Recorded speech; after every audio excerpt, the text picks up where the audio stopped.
আসসালামু আলাইকুম। ফিলিস্তিনিদের পক্ষে বিক্ষোভ করায় হাজার হাজার শিক্ষার্থীদের ভিসা বাতিল যুক্তরাষ্ট্রে, গ্রেফতার অভিযান শুরু। যুক্তরাষ্ট্র জুড়ে আবার বিক্ষোভ ট্রাম্পের বিরুদ্ধে। ইউক্রেনে ৩০ ঘণ্টার জন্য একতরফা যুদ্ধবিরতি ঘোষণা পুতিনের। শনিবার গাজায় ইসরায়েলের হামলায় নিহত আরও ৫২ ফিলিস্তিনি। ইয়েমেনে শনিবার ১৩ দফা বিমান হামলা যুক্তরাষ্ট্রের। বিডিভিউজ ইনফোটেনমেন্টে স্বাগত জানাচ্ছি আমি ফাহাদিয়া মিতু। আজ জানাবো প্রতিরক্ষা সংক্রান্ত গুরুত্বপূর্ণ কিছু খবর। ফিলিস্তিনিদের পক্ষে বিক্ষোভ মিছিলে অংশ নেবার কারণে যুক্তরাষ্ট্রের বিভিন্ন বিশ্ববিদ্যালয় ও কলেজে অধ্যয়নরত বিদেশি শিক্ষার্থীদের ভিসা বাতিল শুরু করেছে ট্রাম্প প্রশাসন। দেশটির বিভিন্ন বিশ্ববিদ্যালয় ও কলেজে অধ্যয়নরত হাজার হাজার শিক্ষার্থীদের ইমেইলের মাধ্যমে বলা হয়েছে, তোমাদের ভিসা বাতিল করা হয়েছে, স্বেচ্ছায় আমেরিকা ছেড়ে চলে যাও, অন্যথায় তোমাদের হাতকড়া পরানো হবে। ইতিমধ্যে ২৪০টি বিশ্ববিদ্যালয়ের ১৫০০-এর বেশি বিদেশি শিক্ষার্থীদের ভিসা বাতিল করা হয়েছে। ভিসা বাতিলের জন্য তালিকা করা হয়েছে আরও ৫,০০০ শিক্ষার্থীর। ভিসা বাতিলের পর ইতিমধ্যে বিভিন্ন রাজ্যে শুরু হয়েছে শিক্ষার্থীদের গ্রেফতার অভিযান। ফিলিস্তিনিদের পক্ষে ক্যাম্পাসে বিক্ষোভ মিছিল করায় ইতিমধ্যে গ্রেফতার করা হয়েছে বেশ কয়েকজন শিক্ষার্থীদের। এই ধরনের একটি গ্রেফতারের ঘটনার ভিডিও শনিবার ছড়িয়ে পড়েছে সারা বিশ্বে। শনিবার CNN প্রকাশ করেছে ভিডিওটি। ২৬ মার্চ সার্ভেলেন্স ক্যামেরায় ধারণ করা ভিডিওতে দেখা গেছে, ম্যাসাচুসেটস রাজ্যের বেসরকারি টাফটস ইউনিভার্সিটির একজন নারী শিক্ষার্থী রাস্তা থেকে হাঁটছিলেন। আকস্মিক একটি গাড়ি থেকে এফবিআই সদস্যরা নেমে তাকে হাতকড়া পরিয়ে তুলে নেয়। গ্রেফতারের শিকার রামিসা ওজদার্ক তুরস্কের নাগরিক এবং তিনি পিএইচডি অধ্যয়নরত ছিলেন সেখানে। রামিসার আইনজীবী গণমাধ্যমকে জানিয়েছেন, গ্রেফতারের ৪ দিন আগে তার ভিসা বাতিল করা হয়েছে, কিন্তু তাকে এই বিষয়ে কোনো নোটিশ করা হয়নি। গ্রেফতারের পর তিনি ভিসা বাতিলের বিষয়টি জানতে পেরেছেন। রামিসার আইনজীবী জানান, তিনি ফিলিস্তিনিদের পক্ষে বিক্ষোভে অংশ নিয়েছিলেন যুক্তরাষ্ট্রে। তার বিরুদ্ধে অভিযোগ আনা হয়েছে তিনি হামাসের পক্ষে কাজ করছেন। গাজা ইসরায়েল যুদ্ধ শুরুর পর বাইডেন প্রশাসনের শেষ দিকে গোটা যুক্তরাষ্ট্রের সমস্ত বিশ্ববিদ্যালয় ও বড় কলেজে লাগাতার বিক্ষোভ ছড়িয়ে পড়ে যুদ্ধ বন্ধের দাবিতে। বিভিন্ন ক্যাম্পাসে ক্যাম্প স্থাপন করে দিনরাত অবস্থান করে হাজার হাজার শিক্ষার্থী।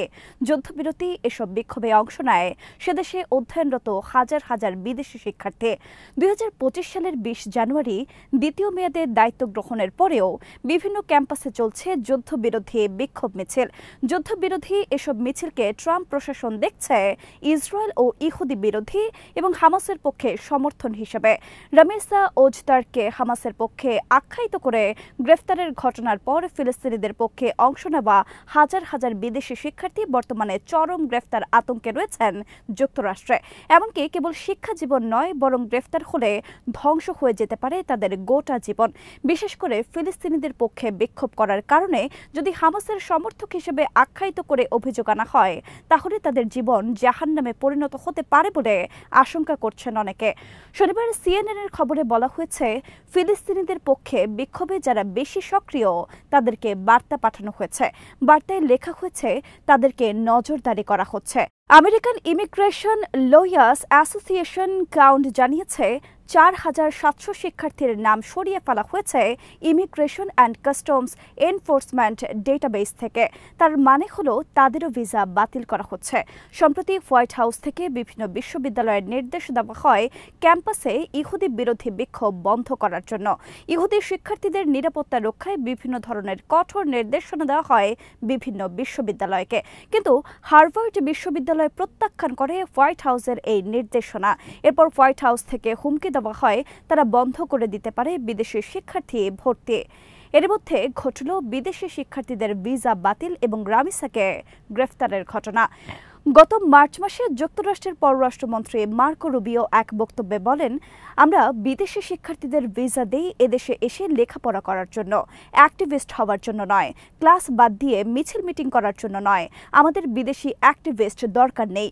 ২০১৫ সালে যুক্তরাষ্ট্র স্টুডেন্ট ডিপার্টমেন্ট ৩ ক্যাটাগরিতে ১০ লাখ শিক্ষার্থীদের ভিসা মঞ্জুর করে, যা ছিল নিকট অতীতে একটি রেকর্ড। ২০২০ সালে ডোনাল্ড ট্রাম্প প্রেসিডেন্ট হবার পর ব্যাপকভাবে কমে যুক্তরাষ্ট্রের স্টুডেন্ট ভিসা। তবে এর পেছনে অন্যতম একটি কারণ ছিল করোনা বিষয়ক বিভিন্ন বিধিনিষেধ জারি। তবে ২০২৪ সালেও ব্যাপক কম ছিল যুক্তরাষ্ট্রের স্টুডেন্ট ভিসার পরিমাণ। এই সংখ্যা ছিল ২০১৫ সালের ৩ ভাগের 1 ভাগ। যুক্তরাষ্ট্রে স্টুডেন্ট ভিসা পাওয়া অনেকের কাছে সোনার হরিণের সমতুল্য। সেটা যেমন এখন অনিশ্চিত, তেমনি চরম আতঙ্ক আর উৎকণ্ঠা বিরাজ করছে দেশটিতে অবস্থানরত হাজার হাজার বিদেশি শিক্ষার্থীদের মধ্যে। ডোনাল্ড ট্রাম্পের বাণিজ্য যুদ্ধের বিরুদ্ধে গোটা যুক্তরাষ্ট্র জুড়ে শনিবার আবার বিক্ষোভ করেছে লাখ লাখ আমেরিকান। দেশটির সবগুলো রাজ্যের লাখ লাখ মানুষ শনিবার রাস্তায় নেমে আসেন ট্রাম্পের বিরুদ্ধে প্রতিবাদে। এর আগে এপ্রিলের শুরুতে আমেরিকানরা রাস্তায় নামে ট্রাম্পের বিরুদ্ধে। সেবারের ট্রাম্প বিরোধী স্লোগান ছিল হ্যান্ডস অফ। 19 এপ্রিলের প্রতিবাদের স্লোগান ছিল 50501 ফর 50 প্রোটেস্ট 50 স্টেটস 1 মুভমেন্ট। শনিবারের বিক্ষোভে হাজার হাজার আমেরিকান বহন করেন ট্রাম্প ও তার ঘনিষ্ঠ ব্যবসায়ীদের বিরুদ্ধে বিভিন্ন ধরনের স্লোগান। এসব স্লোগানে দাবি করা হয় ডোনাল্ড ট্রাম্পকে এল সালভাদোরে নির্বাসনে পাঠানো হোক। সম্প্রতি ট্রাম্প প্রশাসন একজনকে ভুল করে এল সালভাদোরে ফেরত পাঠায় এবং তাকে ফেরত আনতেও অস্বীকার করে। বিক্ষোভে ট্রাম্প ও তার ব্যবসায়ী সঙ্গীদের উদ্দেশ্যে অনেক স্লোগানে লেখা ছিল, আমরা কোনো রাজ্য চাই না, কোনো স্বৈরাচার চাই না, কোনো ফ্যাসিস্ট ও অলিগার্ক চাই না। অলিগার্করা তোমরা ট্যাক্স দাও। ট্রাম্পের অন্যতম সহযোগী ধনকুবের হিসেবে পরিচিত ইলন মাস্কের বিরুদ্ধেও অনেক স্লোগান লেখা প্লাকার্ড বহন করেন বিক্ষোভকারীরা। বিবিসির প্রতিবেদনে বলা হয়েছে, বাণিজ্য যুদ্ধের কারণে জনপ্রিয়তায় ধস নেমেছে ডোনাল্ড ট্রাম্পের।